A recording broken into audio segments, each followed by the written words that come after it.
Olá, ouvintes! Começando mais um episódio do Tá de Clinicagem, seu podcast semanal de clínica médica. Eu sou a Luísa Souza. Eu sou o Cauê Malpig. E eu sou o Pedro Magno. Hoje nós estamos voltando com aquele esquema de episódio que a gente traz um caso clínico para vocês, né? E nesse tipo de episódio a gente sempre pede para que vocês pausem conforme a gente for dando as informações, assim como os meninos vão fazer aqui. Exato, Luiz. Vai ser um caso clínico de hematúria. E aqui só você sabe, só quem começou o episódio, começou a chamada, sabe o diagnóstico final. Eu e o Cauê, a gente não sabe o que vai acontecer, né?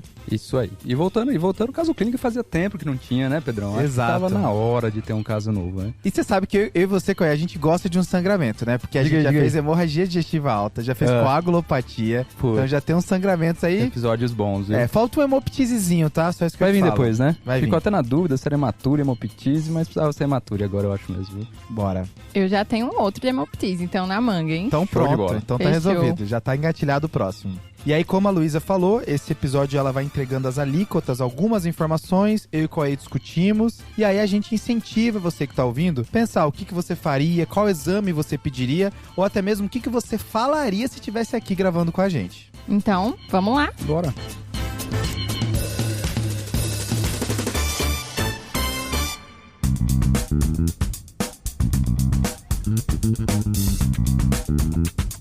Só que antes de começar, Luísa, uma das causas de hematúria é glomerulonefrite e já teve caso de glomerulonefrite no guia TDC. Completo, muito completo, né? O guia, né, que a gente já passou da edição 50, então a gente tá aí sempre com atualização de artigos, trazendo para todo mundo para melhorar cada vez mais a abordagem na clínica médica. Só lembrando que o Guia é o nosso programa de atualização e revisão em clínica médica semanal, que a gente conta com casos também. E esse caso foi o caso 2, sendo que a gente já tem 10 casos completos lá para discutir. Exato, o guia já tá recheado de coisa, tem muita informação já. Quem for resgatar os tópicos mais antigos, os casos mais antigos, tem conteúdo aí para mais de metro. E o link para você escrever e ter 7 dias grátis tá aqui na descrição. Beleza, fechou. Agora sim, Lu, vamos lá começar o caso? Vamos lá então, né?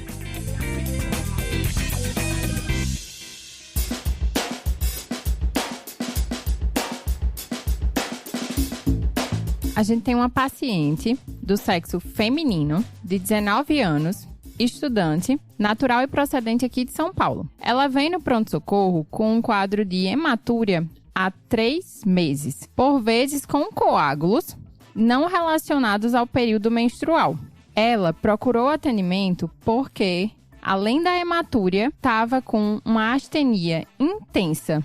De outras queixas, ela percebeu um edema periorbitário, principalmente na última semana, que era pior ao acordar.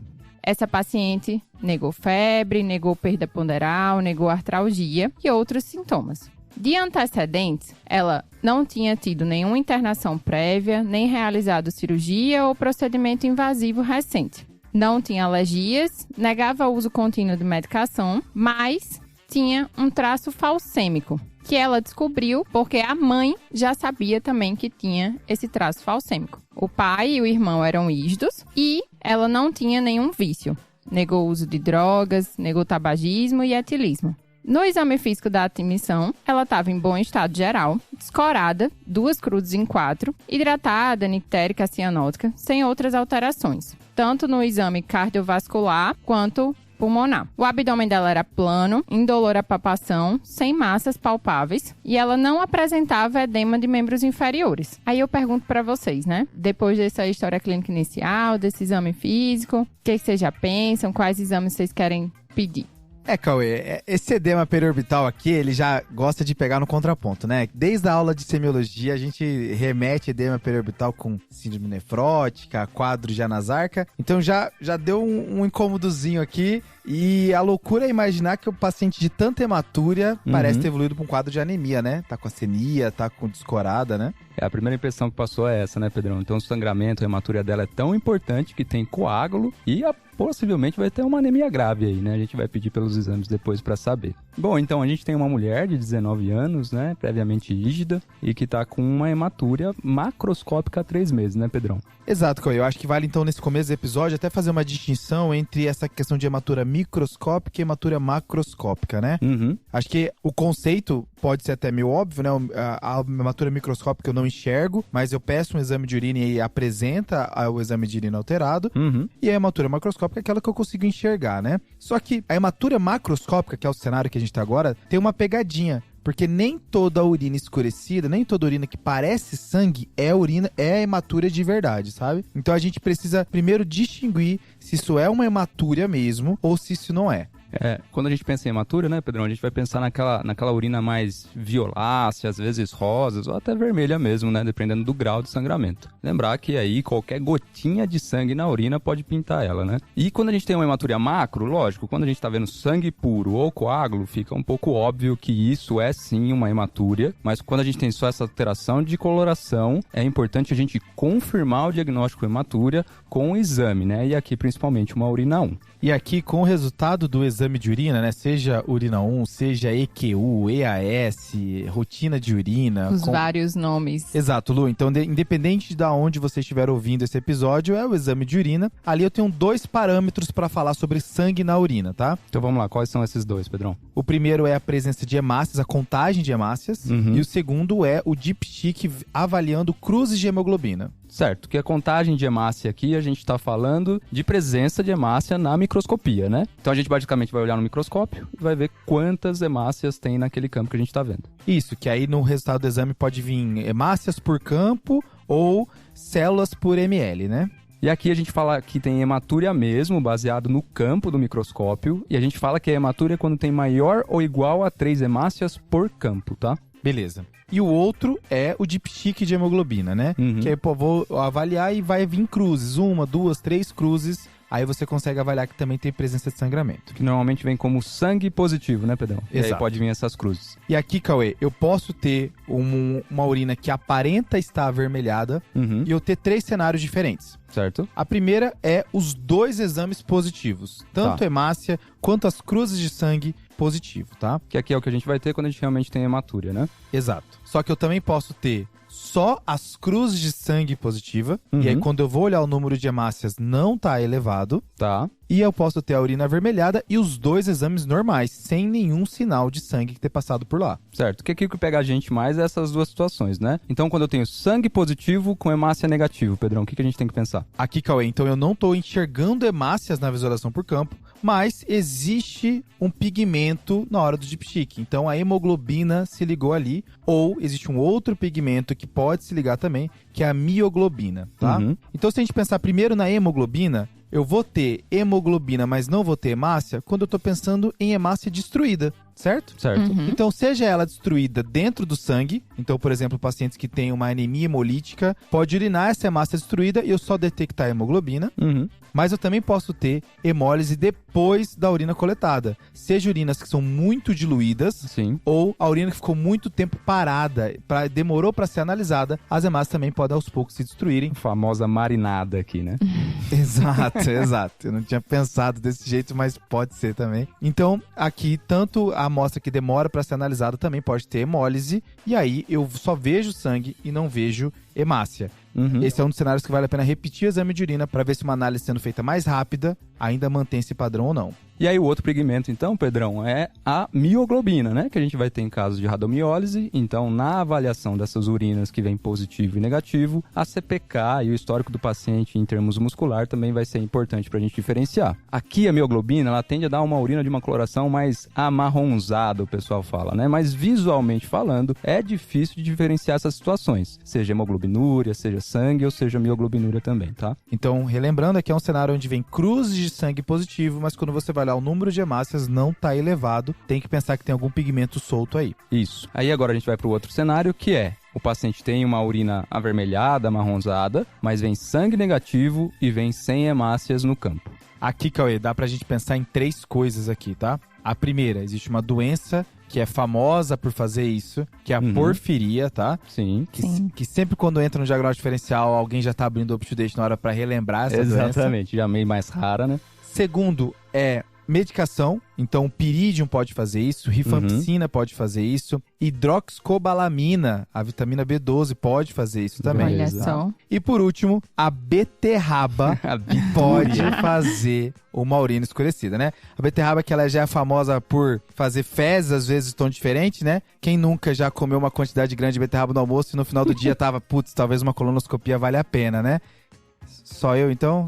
Eu acho que só, viu, Pedrão? Essa foi... Mas demais. eu me expus demais aqui. Mas daí pra pintar a urina, mas vai ser muita beterraba, viu? Pronto, mas existe essa possibilidade, então tá aqui jogada. Chamada aí bitúria, né? Não sei nem se tem uma tradução pro português, na verdade. É porque beterraba em inglês é bits, né? Isso. Mas beleza, então esses são os cenários onde eu posso ter urina escurecida, e aí eu olho o exame de urina e não tem nada. Não tem cruzes de sangue, não tem hemácias sendo visualizadas, e aí esquece, eu tenho que procurar outras coisas, né? Exato. Mas como você mencionou, Cauê, a nossa paciente já tem presença de coágulo, ela tem sintomas compatíveis com anemia, deve estar sangrando mesmo. Então, se a gente fosse apostar, seria que o exame de urina dela deve ter uma hematúria de fato.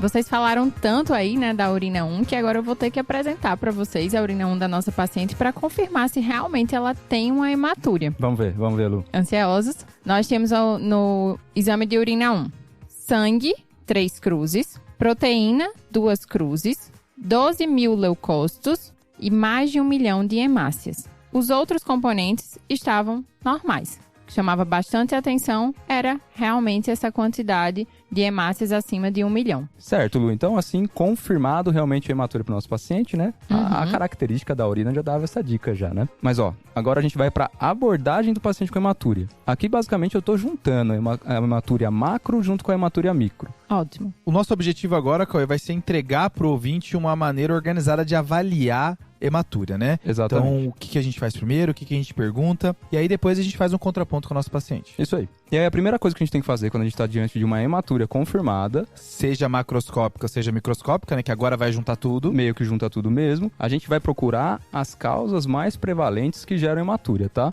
Tá. Então aqui a gente vai ter 4 coisas principalmente, tá? Infecção do trato urinário, nefrolitíase, menstruação, para mulheres, né? E hematúria causada por exercício extenuante. Aqui a ideia, Cauê, é que quando a história é muito típica para uma dessas 4 coisas, você pode inicialmente interromper, esperar e reavaliar se o paciente vai manter essa hematúria mesmo ou não, né? Exatamente. Então, se vier um quadro de cistite, pielonefrite muito óbvio, se vier um quadro de litíase com dor muito óbvio, ou se a paciente está menstruando agora, ou se o paciente fez ou acabou de ter um exercício extenuante recente, aqui você pode esperar um pouquinho, imaginar que deve ser devido a isso, a hematúria, e no segundo momento reavaliar, repetir o exame, tá? Exatamente. Aqui para nossa paciente nada disso encaixa muito bem. Ela já tem uma hematúria importante, com coágulo, já tem 3 meses de evolução, não tinha sintomas de infecção do trato urinário, nefrolitíase, que pode ser realmente um pouco mais crônica, dar sintomas associados à nefrolitíase. É difícil causar uma hematúria tão importante com coágulo assim, muito menos por muito tempo. Da menstruação, a Lu já falou bem na história dela, né, que não tem relação aí com os períodos menstruais. E exercício eu acho que tá meio fora da questão, né?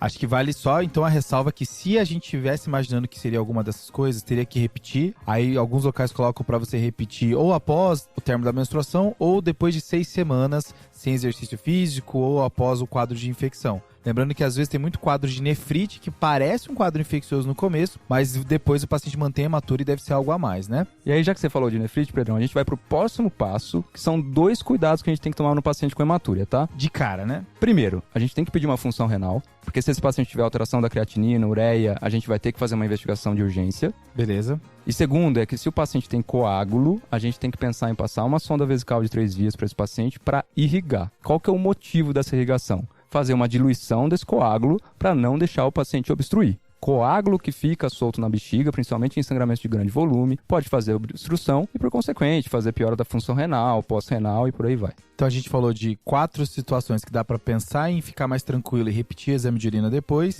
E aqui 2 situações que me preocupam e que me urgenciam, né? Que é uma paciente que tá fazendo disfunção renal ou o paciente que tá fazendo coágulo que pode obstruir. Exatamente. Fechou, Cauê. Então, passado essas ressalvas iniciais, aqui, diante de um quadro de hematúria, existe uma grande divisão, que é saber se essa hematúria ela é glomerular ou se ela é não glomerular. Tá? Isso. Esse é o momento que a gente vai buscar, porque a dúvida é, quem vai me responder vai ser mais o nefro ou mais o uro, né? É isso aí. E aqui então vamos começar pela hematúria glomerular, tá? Que é uma hematúria que acontece quando a gente tem algum tipo de inflamação glomerular e por consequente a gente tem aí os extravasamentos das hemácias pelas fenestras, né? Aqui a gente vai ter 3 alterações principais que a gente tem que procurar. Primeiro, dismorfismo eritrocitário na urina. Segundo, cilindro hemático. E terceiro, proteinúria significativa. Aqui o corte de proteinúria é 500 mg por dia, sendo que, lógico, né? Quanto mais alto, mais importante para uma etiologia glomerular, ficando maior que 1 grama, ainda mais importante, né? Começando com o dismorfismo aqui, Cauê, acho que vale a pena a gente só entender que o dismorfismo é que a hemácia ela sai toda torta, toda destruída, ela não sai hemácias completas. Uhum. E às vezes já vem no exame de urina automático, às vezes você precisa pedir para a pessoa ver de fato se tem presença de dismorfismo eritrocitário ou não, né? Acho que vai depender do local onde estiver trabalhando. Uhum. Eu acho que uma ressalva importante é que o dismorfismo eritrocitário, às vezes, quando o paciente tem muitas hemácias, uma grande quantidade de hemácias, ele pode, algumas hemácias saírem mais destruídas e ter um pouco de dismorfismo eritrocitário. Sim. Tem até trabalho que bota como corte, quando acima de 25% das hemácias são com dismorfismo, elas são um pouco mais significativas para você falar que isso deve ser de origem glomerular. Se for menos disso, pode ser só perdidas ali no meio do caminho. Uhum. Então acho que precisa entender um pouco do contexto como um todo, se lembra dismorfismo, lembra nefrite ou não, né? O cilindro hemático é uma coisa que também é ressaltada aqui, só que é uma coisa mais difícil de visualizar, porque nem sempre é feita uma visualização desses cilindros, então por isso a ausência deles não quer dizer que não seja, tá? E por último, a proteinúria. Esse é o mais importante, né, Cauê? Esse é o que mais está relacionado a, de fato, ter um processo inflamatório no glomérulo para você pensar, né? Exatamente. É o mais difícil de falsear, né, Pedrão? Até mais difícil de ter realmente falsos negativos, né? Então, quando a gente tem, por exemplo, no dipstick, uma proteinúria que é maior que uma cruz, a gente já considera como significativo nessas situações, e aí a gente vai pedir uma análise um pouquinho mais especificada, né? Então, uma urina com proteinúria sobre creatinúria, ou proteinúria de 24 horas, né? Acho que é importante essa ressalva da proteinúria, porque o próprio dismorfismo eritrocitário ele não é sensível assim pra gente pensar em glomérulo. Esse trabalho que avaliou acima de 25%, a sensibilidade foi de 20%. Então, uma sensibilidade muito baixa. Mas, quando presente, nos lembra glomérulo, tá? Uhum. Eu acho que é importante também ressaltar o contexto da onde o paciente tem, né? Quais são as outras doenças que ele tem? É um paciente que já tem lúpus? É um paciente que já tem uma doença reumatológica? É um paciente que tem um sintoma respiratório para pensar em síndrome pulmão-rim? Então, se tem algum outro sintoma que me lembra um quadro de nefrite, um processo inflamatório, dá para pensar aqui também. E aí, só uma coisa aqui do quadro que fala um pouquinho contra glomerular, é que normalmente sangramentos com coágulo falam contra sangramentos glomerulares. Difícil ter um sangramento de alto fluxo que seja até capaz aí de gerar coágulo, né? Então, só pra gente ficar pensando um pouquinho aqui, que aqui fala contra, não é impossível, mas fala contra. Existe a ideia que a hemácia que vem do glomérulo, primeiro ela passa pela uroquinase do rim, e aí ela não tem como formar coágulo, né? Então, pronto. A ideia é que o rim impede dela formar coágulo, e aí só se na finaleira do rim ou no trato urinário sair esse sangue, aí sim já não tem mais uroquinase agindo, e aí vai formar coágulo, né? Beleza. Ciência fisiopatológica. Aí sim, viu? Beleza, então a gente já falou a primeira parte do algoritmo, que é quando eu penso em doença glomerular, que aí quando eu tô desconfiando que o paciente de fato tem uma nefrite, eu vou pedir alguns exames específicos para entender qual é a etiologia dessa nefrite, inclusive pode até precisar de uma biópsia renal. Agora, o outro lado do algoritmo são as hematúrias não glomerulares, Cauê. E agora indo então para a hematúria não glomerular, aqui a melhor maneira da gente pensar na hematúria não glomerular é de forma anatômica, tá? Então a gente pode partir desde lá no rim, pensar na pelve, pensar no ureter, pensar na bexiga e aí em homens pensar também na próstata, né? Certo. Mas sem dúvida a principal preocupação nossa de todo esse trato é se o paciente tem risco de ter alguma neoplasia ou não. E aqui a paciente ela já tem um marcador de risco, apesar de ser uma paciente jovem, que é a presença de hematúria macroscópica, tá? Quando a gente compara a hematúria microscópica contra a hematúria macroscópica, a hematúria macroscópica tem um risco maior de ser um sangramento de etiologia neoplásica, por volta aí de 10% dos casos, mas principalmente em pacientes com mais de 35 anos. Então, dentre as causas possíveis para hematúria não glomerular, a gente tem cálculo renal, que é uma das principais, próstata, mas sempre existe o medo do câncer. E aqui, quando eu tô falando de câncer, o principal aqui é o câncer de bexiga, tá? O Isso. câncer vesical, que é seguido pelo câncer renal, depois câncer do trato ureteral e, por último, câncer de próstata causando hematúria. E aqui, então, o ponto vai ser diferenciar os pacientes de alto risco para os pacientes de baixo risco. E aqui, principalmente, risco de câncer urotelial sendo o principal de bexiga. Quais são os principais fatores de risco? Aqui, Cauê, vai ser considerado alto risco. Então, é um paciente que eu vou ficar mais preocupado e vai ganhar mais exames aqui. São os pacientes com uma idade mais elevada, aí tem corte de 50 e corte de 60 anos. São pacientes que já têm história de tabagismo, mais de 30 anos maço. Pacientes que têm mais de 25 hemácias por campo, então uma hematúria em grande quantidade. Ou pacientes que já têm hematúria macroscópica, tá? Como você mencionou, que é um risco importante para a neoplasia. É óbvio que existem alguns riscos adicionais que elas não estão englobadas nos algoritmos de neoplasia urotelial, que são pacientes que utilizaram ciclofosfamida, pacientes que trabalharam em setores que têm maior risco de ter esse tipo de câncer, como indústria têxtil ou pacientes que lidaram com produtos químicos. Esses são pacientes que não estão no algoritmo, mas você também fica receoso que existe um risco mais elevado de neoplasia aqui. Então aqui a gente definiu o paciente de alto risco e é importante a gente definir porque vai mudar um pouco a nossa conduta. Os exames que a gente pede aqui, inicialmente, são exames de imagem, sendo que o principal, o mais recomendado, é a tomografia de vias urinárias ou a famosa URO-TC, né? Aqui é um protocolo direcionado para a gente conseguir ver as vias urinárias desde a região pielocalicinal até a região da bexiga. E aí, normalmente, a tomografia é mais prontamente disponível, né? Mas a gente sempre associa ela junto com a cistoscopia, que aí a gente aumenta a possibilidade de a gente detectar alguma neoplasia do trato urinário do nosso paciente. Então, paciente com hematúria não glomerular, que é alto risco para a neoplasia, ele vai ganhar uma URO-TC e uma cistoscopia, né? Isso, Pedrão. E aí existe uma questão, se comparado ao ultrassom, a tomografia ela é custo-efetiva, tá? Tem algumas análises que mostram que o ultrassom junto com a cistoscopia é tão efetivo quanto a tomografia junto com a cistoscopia. Tem até algumas sociedades, como por exemplo a canadense, que recomenda primeiro o ultrassom com a cistoscopia em vez da tomografia pelo custo elevado associado à tomografia, tá? E o risco de radiação, o contraste e tudo mais, né? Então existe essa discussão. A maior parte das sociedades, elas recomendam a URO-TC, a urotomografia, mas se você tiver ultrassom mais fácil, que consegue fazer mais rápido, já dá para ir começando a investigação com ultrassom, né? É uma boa opção. E aí, caso o paciente ele não se enquadre no alto risco, existem alguns outros critérios para classificar ele ou como intermediário ou como baixo risco, mas a ideia principal é, esse paciente pode fazer ultrassom e cistoscopia, ou ele pode ser reavaliado em 6 meses, ver se vai manter a hematúria, e aí lá ver se vai repetir o exame, vai fazer um dos exames ou não, tá? E aqui a última diretriz da Sociedade Americana de Urologia, eles até recomendam uma decisão conjunta com o paciente, principalmente o paciente de intermediário risco. Fechou, Cauê. Então agora a gente precisa pensar nesse algoritmo que a gente estruturou para esse caso e tentar encaixar para o nosso paciente aqui. Vamos tá? lá. Então, inicialmente, ela não tem nenhuma daquelas 4 coisas que faz a gente pensar que talvez a hematúria seja menos importante e que daria só para repetir lá na frente, que é a infecção urinária, cálculo, menstruação ou exercício físico. E de qualquer forma, essa hematúria está persistente, ela já tem 3 meses com isso, então já passou. Exato. Aí a gente tem que tomar 2 cuidados. Então, essa paciente, a gente precisa pedir uma função renal para ela e também sondar para fazer a irrigação pela presença de coágulos. Eu fiquei na dúvida se ela tá tendo coágulo agora ou se ela teve alguns coágulos no passado só, sabe? Mas se ela estiver tendo agora, provavelmente vai precisar ser sondada, né? Exato. Precisamos também pedir um hemograma, né? Para entender como que tá o contexto da anemia dela. Ela tem uma paciente que está descorada pelo exame físico e vem aí com um histórico já de astenia, né? E aí ela tem coisas que lembram tanto doença glomerular quanto doença não glomerular. Ela tem a presença de proteinúria, que fala a favor de doenças glomerulares. Essa proteinúria é em cruzes, né? Talvez dê pra gente quantificar de fato a proteína que ela tá tendo na urina. Sim. A gente pedir uma proteinúria de 24 horas ou pelo menos um proteinúria sobre creatinina à amostra. Sim. E ela tem presença de coágulo, que fala a favor de doenças não glomerulares, né? Então, ficou na dúvida, a impressão que dá pra ela merece, com essa presença de coágulo, um exame de imagem qualificado pra gente tentar entender o que tá acontecendo no trato urinário dela, né? Exatamente. Como tem essa proteinúria, a gente acrescenta a pesquisa de dismorfismo e cilindros hemáticos, né?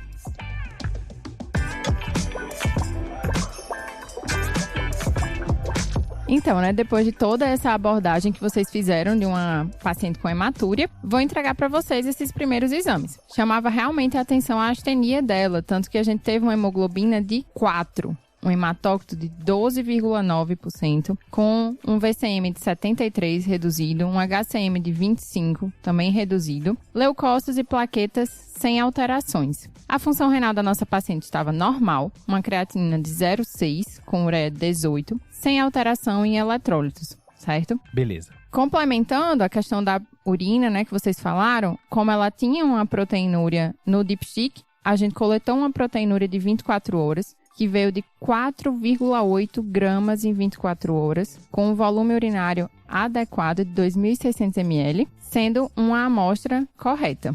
E, por estar mais disponível no pronto-socorro, foi feito um ultrassom de rins e vias urinárias, com rins tópicos de dimensões normais, um rim direito de 11 centímetros, um esquerdo de 10,5 centímetros, sem alterações no parênquima renal, com uma presença de um cisto de conteúdo anecoico de 1,8 centímetros no terço médio do rim esquerdo. Bexiga com moderada repressão, conteúdo homogêneo e leve espessamento parietal. E esse achado na bexiga, foi sugestivo realmente dos coágulos e a paciente precisou ser sondada e começar a irrigação vesical. Fechou, Lu. Então, a gente ganhou mais informações, Então, a presença do coágulo é verdadeira e é bom que já está sendo resolvida isso. Essa paciente provavelmente vai precisar transfundir, Ela tem um HB bem baixo, com sintomas anêmicos, então vai precisar já receber uma transfusão. E da outra queixa que ela tinha do edema periorbital, agora somando com uma proteinúria em nível nefrótico, Acima de 3,5 gramas em 24 horas. Só faltou agora uma albumina baixa para a gente poder fechar a síndrome nefrótica dela, Acho que esse seria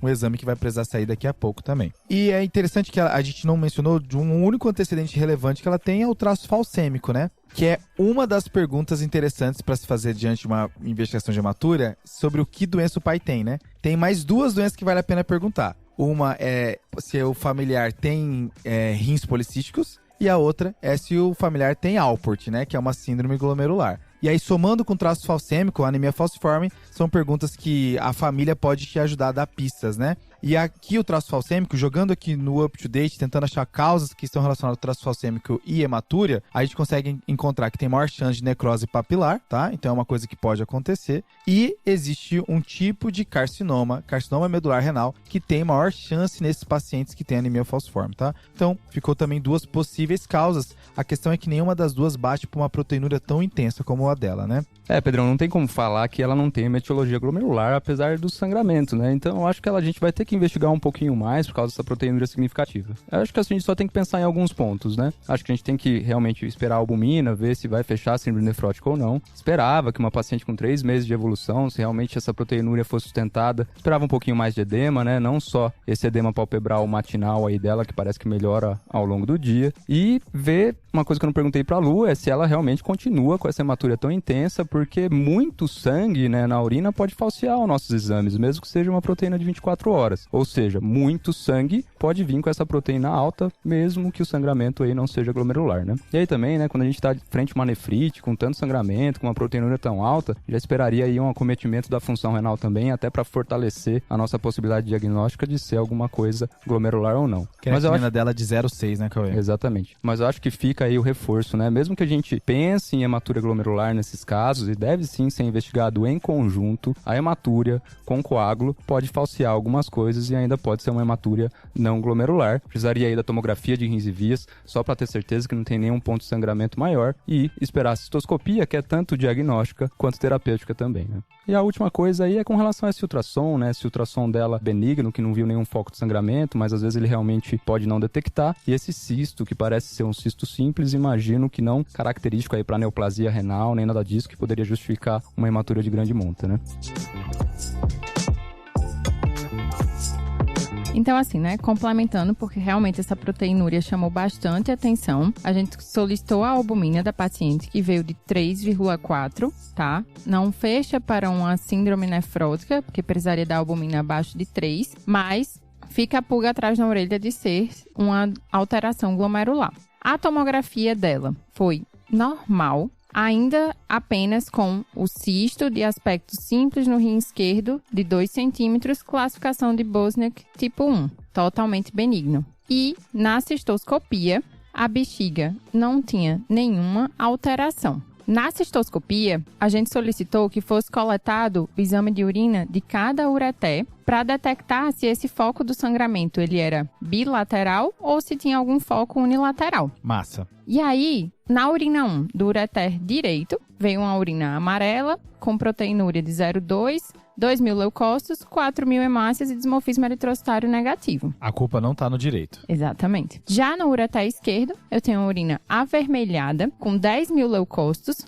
hemácias 15.840.000 com dismorfismo eritrocitário negativo. Luiz, esse caso, é engraçado que ele tá sendo conduzido como pode ser glomerular, pode ser não glomerular, então a gente tá indo até o fim, né? Então, Nada simples. E ele continua nessa dúvida ainda, né? Aham. Se a gente pensar nas causas glomerulares, uma causa glomerular, como se o rim esquerdo estivesse sendo afetado, a gente pode pensar em causas primárias ou causas secundárias, como, por exemplo, secundárias a doenças reumatológicas, secundárias a doenças infecciosas, como HIV, hepatite B, hepatite C. Então, a gente vai ter que pedir sorologia para esse paciente, vai ter que pedir alguns exames à parte reumatológica. Um exame aqui que ajuda a diferenciar algumas causas é o complemento, já que o complemento normal lembra bastante IgA e o complemento reduzido vai lembrar de lúpus, vai lembrar de causas infecciosas aqui e provavelmente culminando numa biópsia renal, já que ela tem uma proteinúria em grande quantidade aqui, não tem como deixar passar. Pedrão, como a Lu falou, o rim direito que parece ser um pouquinho melhor, né? Ele ainda estava com uma proteinúria. Essa investigação da parte glomerular terá que ser seguida, mas acho que um ponto bem primordial aqui para essa paciente, sem dúvida alguma, é controlar essa hematúria, né? Uma paciente que tem queda de HB significativa, uma anemia grave, com sintomatologia anêmica positiva, né? Apesar da gente ainda não ter o diagnóstico, a gente tem que ter alguma maneira de controlar esses sangramentos de maneira aguda, né? Acho, assim, que o ideal seria fazer, por exemplo, uma angiografia e ver se conseguiria fazer uma embolização para ver se tem controle de sangramento, porque eu acho que ninguém iria abordar cirurgicamente essa paciente, né? Ainda mais com uma HB de 4. Mas ainda como tem essa hematúria, né? Uma hematúria que é de um lado só agora e que tem já essa característica de presença de coágulo, eu acho que vale a pena a gente pensar um pouco de maneira anatômica, né? Da onde está vindo esse sangramento. Neoplasia não parece ser, nem neoplasia aí do rim, nem neoplasia uretral, a gente não achou nada compatível com isso. A gente pode pensar nessa paciente, como o Pedro falou, né? Então ela tem o traço falcêmico, será que não tem um componente de infarto renal? E às vezes a gente pode ter necrose de papila, queda de papila às vezes pode dar sangramentos mais vultuosos. E por último, só o que eu consigo lembrar aqui é se tivesse alguma malformação arteriovenosa, né? Que pelas tomografias dessa paciente, com contraste, protocolo adequado, acho que teria sido detectado se tivesse alguma coisa mais importante. Fora isso, não consigo pensar mais em nada, mas sem dúvida, um controle do sangramento dessa paciente seria adequado no momento. Excelente, meninas. Então, assim, depois dessa abordagem, né, sobre a hematúria, realmente essa paciente, ela tem os dois espectros. Tanto a questão da doença glomerular, que chama atenção essa proteinúria nefrótica, né, em níveis nefróticos, quanto a alteração não glomerular. E aí, na parte das glomerulopatias, ela fez uma investigação de secundarismo com perfil reumatológico normal, complemento normal, FAN negativo. As sorologias dela foram negativas também, ela era apenas vacinada para hepatite B, tá? Mas foi procedida a biópsia renal porque ela era uma paciente com uma proteinúria acima de 1 grama, certo? E aí veio uma amostra significativa com 16 glomérulos. Na microscopia óptica, esses glomérulos não apresentavam alterações. Na imunofluorescência, também não haviam depósitos, tá? Mas na microscopia eletrônica, foi evidenciada a alteração degenerativa podostária com retração de pedicelos, sugestivo de uma podostopatia. Complementando a outra parte da investigação, da parte não glomerular, foi feita uma nefroureteroscopia flexível bilateral, que no rim direito não veio com nenhuma alteração, mas no rim esquerdo foi evidenciada uma lesão aplanada, hiperemanhada, hipervascularizada em cálice inferior, evidenciando um hemangioma renal. Então, essa paciente, ela tinha realmente uma causa não glomerular, que justificava aquela hematúria macroscópica com coágulo, mas ela também tinha uma etiologia glomerular de alteração com hematúria. Loucura total, né? Caramba, que caso. Por que viu? não os dois, né? Why not both, né? É bom pra gente conseguir comentar tudo, né? Até Caso o final. clínico Exato. do TAD Clinicagem, né? É, muito bom, Lu. Caso muito bom, Lu. Como é que a paciente ficou? Ainda bem que bem. Ela foi feito todo o suporte nutricional e foi feita a abordagem pela urologia com resolução do hemangioma. E ela está acompanhando agora com a nefrite a questão da podostopatia. Ótimo. Fechou? Maravilha, fechou. Beleza.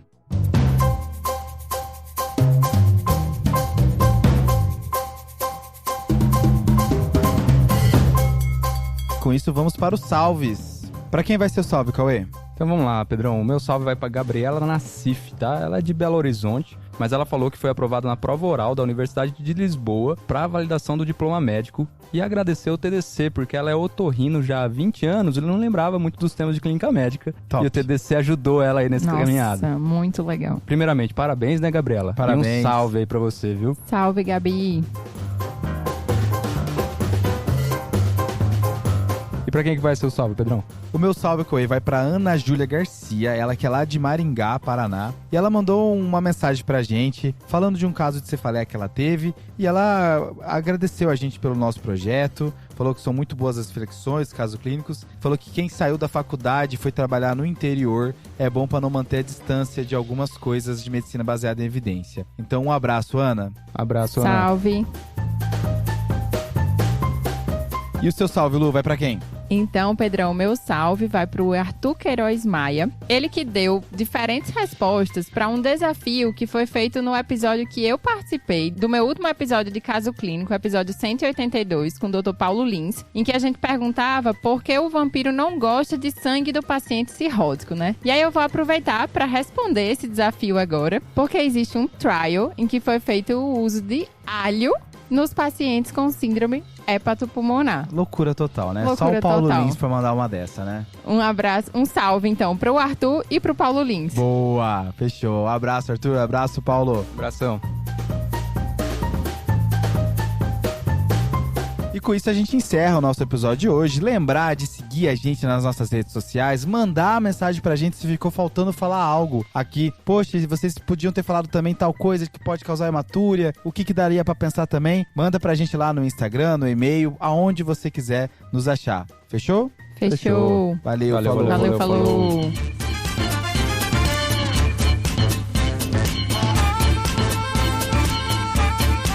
Esse podcast tem como objetivo educação médica. Não utilize como recomendação. Para isso, procure o seu médico.